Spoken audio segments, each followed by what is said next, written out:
สบายดีมาพบกันอีกแล้วกับช่อง YouTube เนตรมือคีย์บอร์ดเมื่อนี้จะพาทุกท่านไปเที่ยวแขวงสยบุรีเมืองธงมีไซเนาะ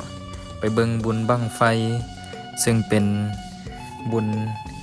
จูดถวายท่านนางสามผิวเนาะซึ่งเป็นฮิตของประเพณีอันดีงามของแขวงสยบุรีเมืองธงมีไซเด้อตอนนี้พวกเราก็เดินทางมาฮอดขัวปากลายแล้วมื้อนี้ก็ถือว่ามานำรถส่วนตัวของเพิ่นเนาะเฮาก็ได้นั่งหลังก็ถือเป็นการชมบรรยากาศสดไปนำทางเลย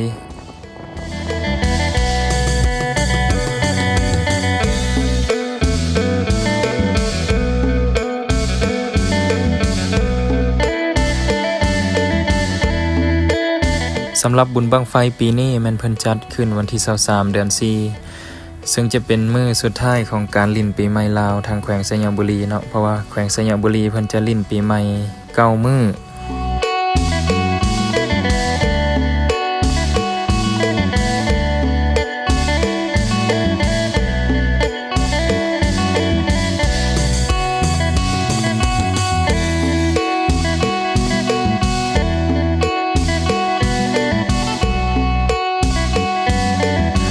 บรรยากาศโคตรดีเลย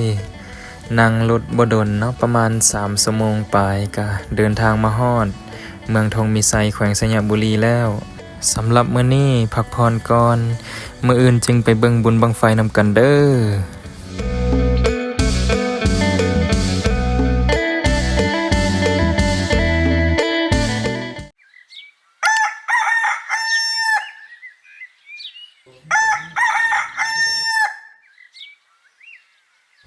ว้าวเตรียมตัวออกเดินทาง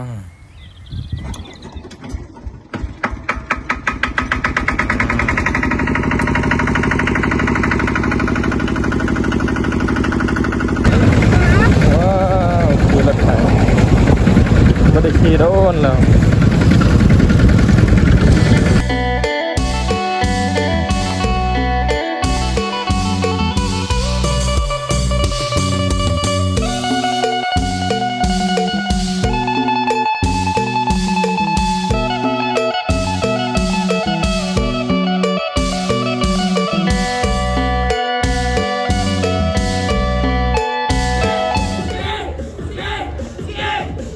ในบังไฟ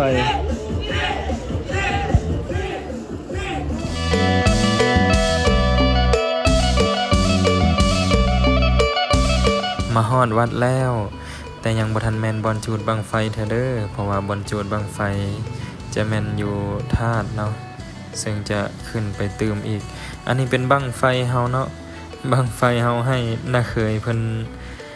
จับไปให้เนาะถือว่าเป็นบังใหญ่เนาะสร้างบังใหญ่ที่สุดแต่ว่าเสียดายบ่ได้แบบประดับประดาบังไฟให้งามคือบังไฟคนอื่นเพราะว่าพวกเฮามาซ่าก็เลยได้ประมาณนี้เนาะอันนี้มันบังไฟของคนอื่นที่เขาเจ้าเอามาก็ถือว่างามหลายเนาะปีหน้าเฮาจะแบบงามๆเลยให้สมกับที่แบบตั้งใจมาเลยนี่เป็นบอนถวายบังไฟก่อนจะจูดบังไฟเราต้องถวายเป็นพุทธบูชาก่อนหลังจากถวายบังไฟแล้วล่ะก็เตรียมไปจูดแล้วบัดนี้นะอันนี้ก็เป็นบรรยากาศข้างหน้างานเนาะหรือว่าจัดแบบอลังการมีทั้งในก็เริ่มจูดแล้วบัดนี้จดจาดอยู่แล้วอันนี้มันบังไฟเฮาโอ้ยาวขนาดแต่ว่าบ่ได้ประดับเนาะ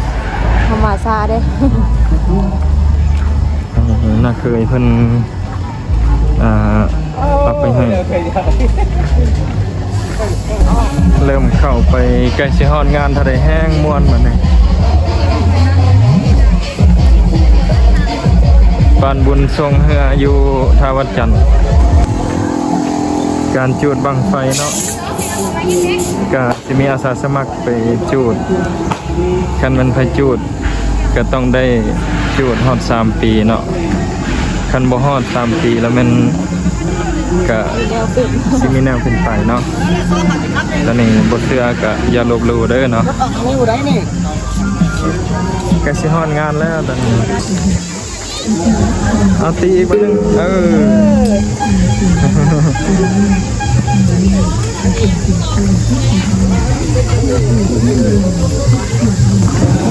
กำลังสิเข้าวัดเอ้าเสียงจวดบังไฟให้มันห่างกันน้อยนึงก็ได้บางไฟนะมันจิตอกกันเกี่ยวกันเขาต้องสำคัญเป็นว่ามัน ยานเดือนะ เบิ่งนำกันว่า อันนี้จะเป็นบอนเพิ่นปักดอกไม้เนาะ เป็นปักดอกไม้งามให้ ให้เพิ่นปักดอกไม้แน่เนาะ บรรดานักวันนักลิ้นนักลิ้นดำมันไล่ก็ให้มันห่างกันน้อยนึงมันก็มันก็ ว้าว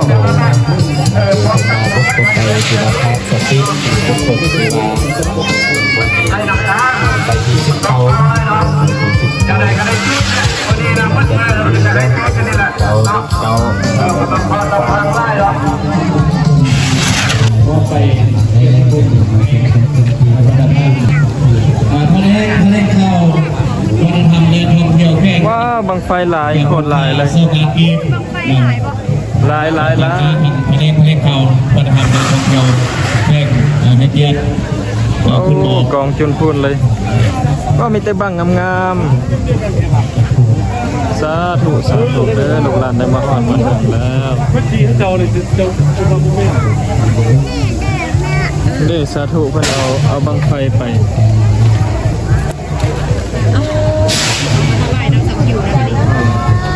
ได้บอลนี่แหละบอลถวายน้ำสมุน อันนี้เวลาแล้วมาร่วมเซฟเลยครับว้าว น้อยมากล้าไม่ลุก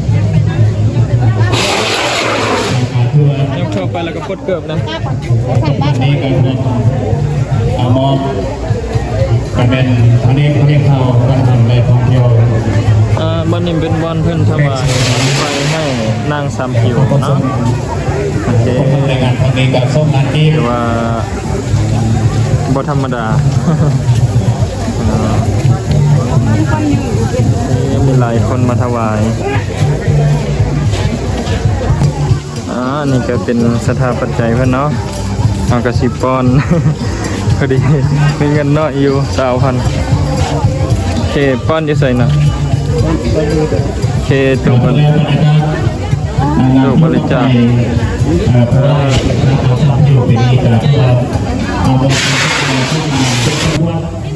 ไปตรงนี้นิดการแสดงความเคารพใจเป็นใจ คือว่ายังไงอลังการเนาะ คนนี้ออกมา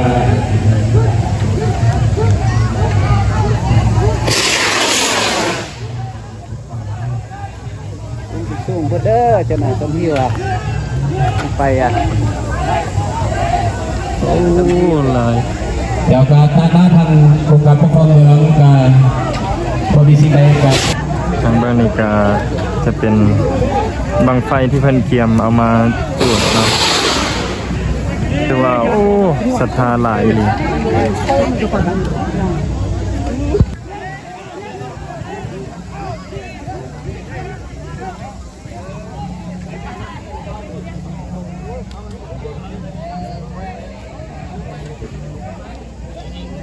ที่ว่าหลายเนาะบอลจุดบังไฟทานจุดบังไฟ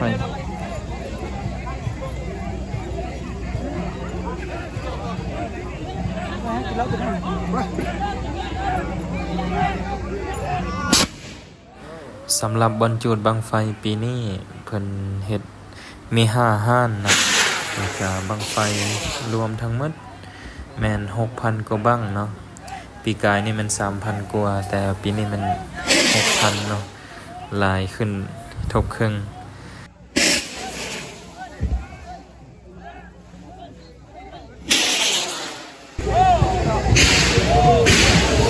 ทางบางนี่ก็สิมีวงดนตรีเนาะก็ท่านผู้ใดมักม่วนมักเต้นมักฟ้อนหลังจากเบิ่งบังไฟเมื่อยแล้วล่ะก็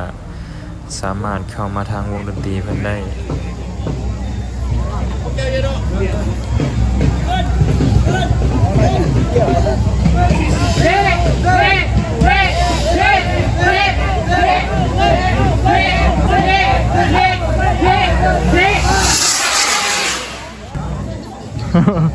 โอ้